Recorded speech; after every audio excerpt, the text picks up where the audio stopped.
Hello, and welcome to a video on presuppositional apologetics and the transcendental argument for God's existence.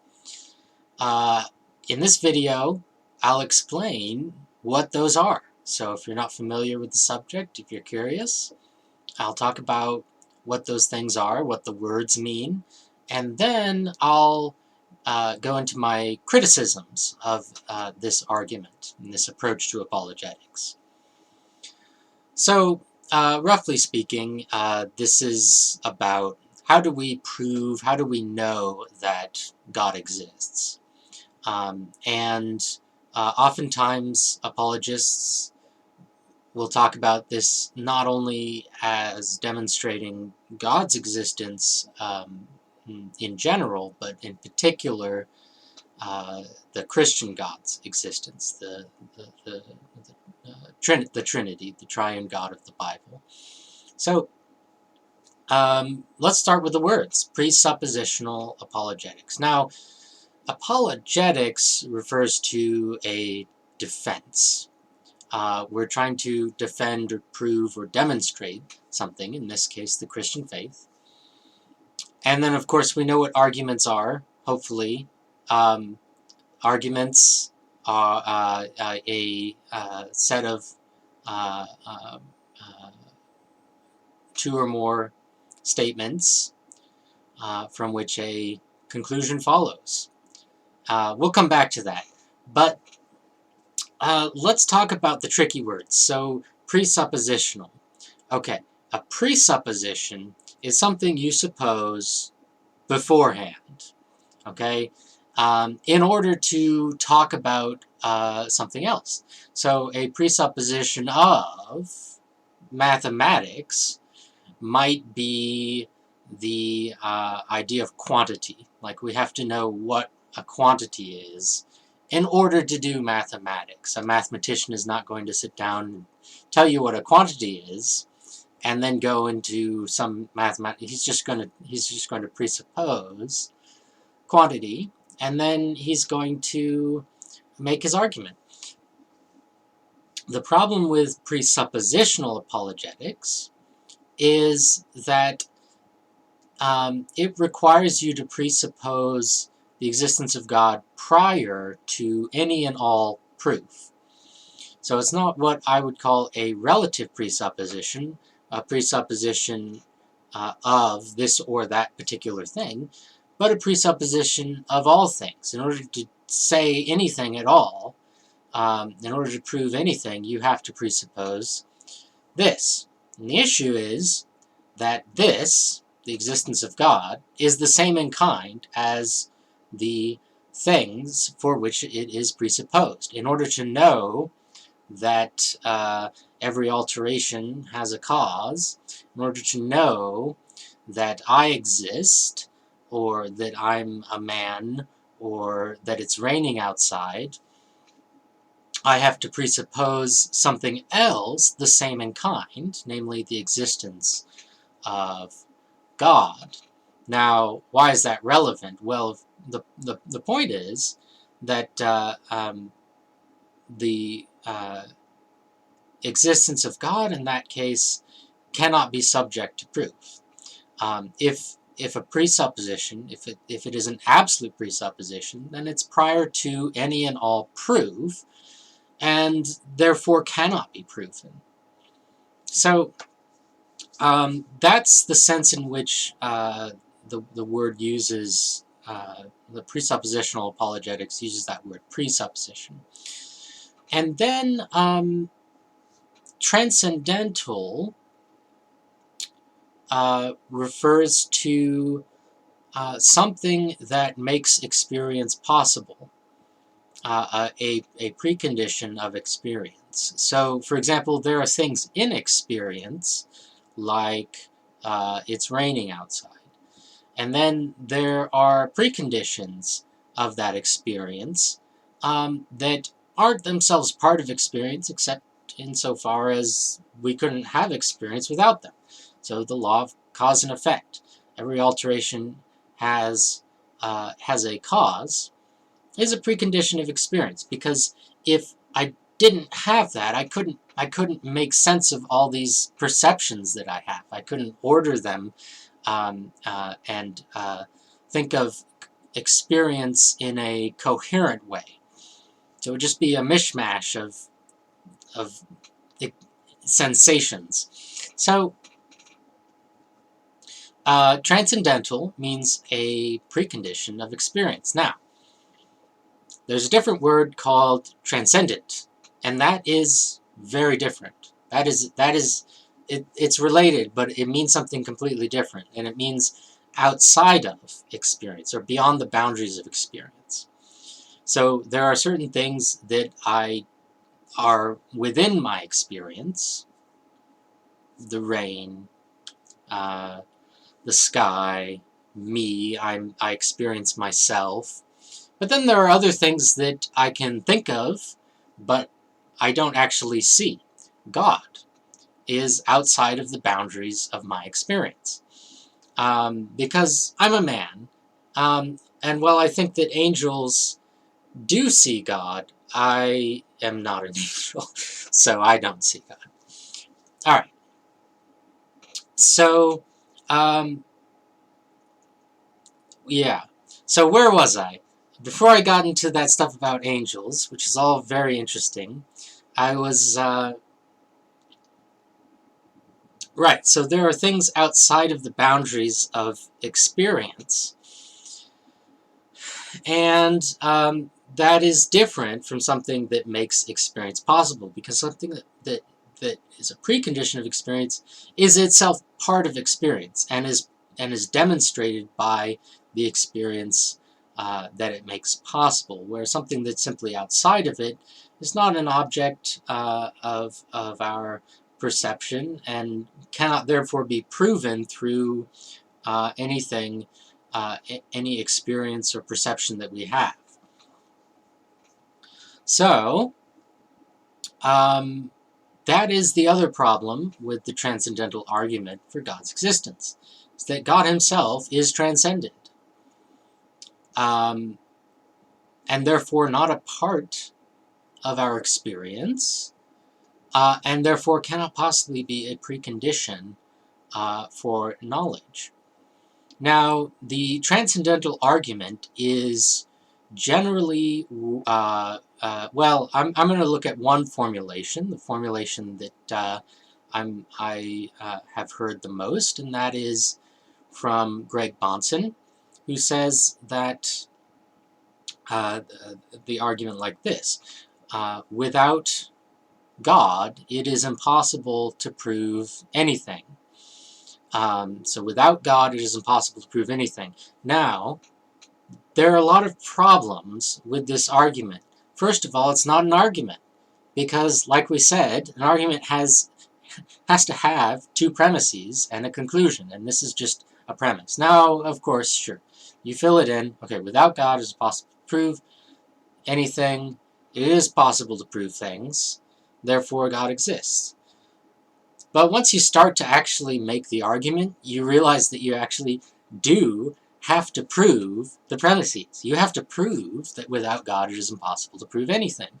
And of course, if you're presupposing that God exists, then especially if he's the foundation of knowledge, then you're presupposing the major premise, that without him you can't prove anything. You're not proving it, you're just presupposing it. And then you have to prove that it is possible to prove things. But how can you do that without God? So you're just presupposing that God exists. So the escape for the presuppositionalist is to say, well, we all make presuppositions. We all take things for granted, and that may be true at an experiential level, day to day. Yeah, I take certain things for granted. I don't investigate them, but not without basis, I would hope. But the presuppositionalist says, well, we all take things for granted that we really can't prove. Well, I don't think the presuppositionalist would go as far to say that we don't know about God or a future life. But it's a common thing to say. Well, we don't know that God exists. We don't know that there's an afterlife or what that afterlife is like. Therefore, we just have to make certain presuppositions that make sense of our experience. So you have your presuppositions, I have my presuppositions. Um, and so then it becomes a question not so much of truth, but of coherence. What actually makes sense as a presupposition? What actually makes sense of the world? And the argument becomes, well, your worldview doesn't actually make sense of the world. Mine does. And if there are any presuppositionalists who want to prove that, then I'd be happy to look at their arguments. But again, as a hypothesis, well, there are a few problems. And the first is that, as we said before, God is transcendent. And so, in the argument itself, God is reduced to a kind of explanatory thing. God is no longer the sovereign creator of the universe, right? He's just an explainer of why things are the way they are. He's there to give an account to us, rather than us to him. So, but the whole idea of this kind of escape is to make it so that no one can actually refute the presupposition, but it also has the unintended side effect of making it impossible to prove it. If it's just a matter of well, what's coherent, then you really don't know. You're just hypothesizing. So anyway, and then at the same time, you don't have any reason to say that somebody else's explanation of things is wrong, because all it really comes down to is your presupposition. So, those are my criticisms of the argument. Now, Christian apologists will refer to certain scriptures to prove, to show that, well, this is how God wants us to argue. I'm going to take one of those verses. It's Proverbs, I believe it's 1:7, it might be 1:8. But it says, "The fear of the Lord is the beginning of knowledge," which is a great verse. The problem is that the presuppositionalist interprets the fear of the Lord as meaning belief in the existence of God. Well, doesn't seems to me it's kind of a stretch to go from the one to the other. And then the fear of the Lord is the beginning of knowledge. Beginning could be a conceptual beginning or a beginning in time. Even if knowledge is possible in itself without the knowledge of the Creator, in time, it may in fact be the case that we must, in an experience that is, in our development, we may have to know that there is a God before we proceed to learn about the world. Sure, right? Psychologically speaking. Not that I'm taking that position, but just one could say that. And so knowledge is strictly possible without God, conceptually speaking, but in time, we do in fact need to learn about God first. But so there's the question about that word beginning. But then there's also knowledge. And here the stretch is from knowledge, absolute, universal, just a general knowledge, to knowledge of something. Knowledge of mathematics, knowledge of science. The presuppositionalist wants to go from knowledge to knowledge of things. And that's actually a really big jump, because pure knowledge in the Bible is practical. It's not knowing that something is the case, it's doing something. It's loving the Lord your God with all your heart, with all your soul, with all your mind, with all your strength, and loving your neighbor as yourself. So there's a tendency, I think, in presuppositionalist strains of thought to just kind of throw verses out there that might seem superficially to hint at what they're saying, but there's really no proper exegesis of what the verse means. So, in terms of dealing or interacting with presuppositionalists, I have two pieces of advice. If anybody out there is curious what that would look like, it may not be the most beneficial to go into all the details of the argument. And when I tried to make a video on this issue in the past, it went on for hours, me analyzing all the internal organs, and yeah, that may not be the best approach, because the argument is so superficial that I think it needs to be met with in a more straightforward way. So first of all, burden of proof. Okay, if you're going to make a claim, you have to prove it. You have the responsibility or the burden of proving what you say. So if you're going to say without God it is impossible to prove anything, then you have to prove it. And if you can't do that without presupposing the existence of God, then you can't prove the existence of God. Okay, so it's that simple. Burden of proof. And then second is the transcendental argument for God's non-existence. And this is simply that without the non-existence of God, it is impossible to prove anything. Now, since it's just a presupposition, since the original argument is simply a presupposition, then there's nothing against presupposing the exact opposite. And if the original argument works, then the opposite argument works. If one can presuppose the existence of God as the foundation for knowledge, one can presuppose his non-existence as the foundation for knowledge. And in fact, all theoretical arguments for the existence of God, like the cosmological about, well, there has to be a first cause, or the ontological, like that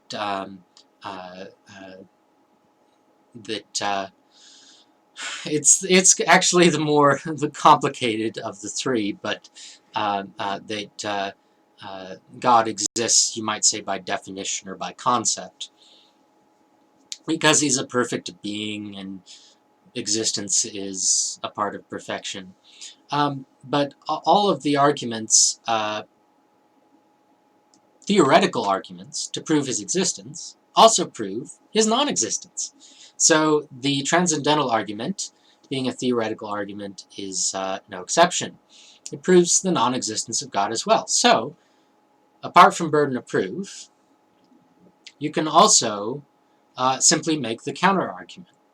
Well, without the non-existence of God, it is impossible to prove anything. And if you don't presuppose the non-existence of God, then you can't even talk to me, because you have no way of knowing anything. And so I basically already won, because anything you say, you're borrowing from my worldview. So anyway, that I would use in a more extreme situation, but there are quite a few presuppositionalists, it seems, who are more relentless in their dogmatic approach to this argument, that I think that the counter-argument could be quite useful. So anyway, I hope this video has been helpful in explaining what these things are and what are their problems, and I'll see you later.